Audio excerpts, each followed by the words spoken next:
पुराण के अनुसार तो सुखदेव जी का विवाह भी हुआ है, लेकिन भागवत जी के अनुसार परम वीतराग हैं श्रीमान सुखदेव मुनि।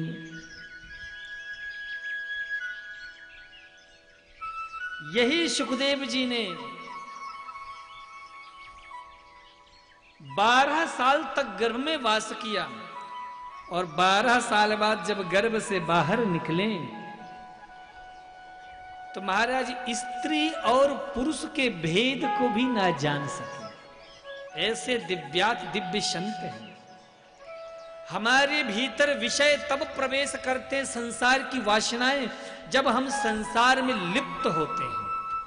लेकिन सुखदेव जी ऐसे परमहंस हैं कि महाराज जब जन्म हुआ सुखदेव जी का तो भागवत जी में लिखा है, यम प्रव्रजन्तम अनुपेतम अपेत कृत्यम,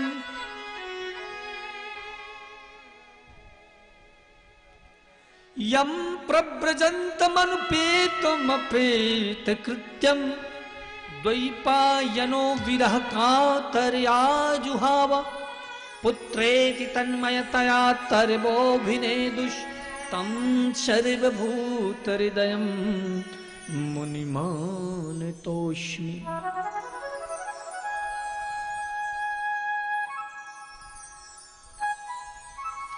गर्भ से बाहर निकले और वन को चले तो कृष्ण द्वैपायन व्यास जी पीछे से आ रहे हैं, बेटा ठहरो ठहरो।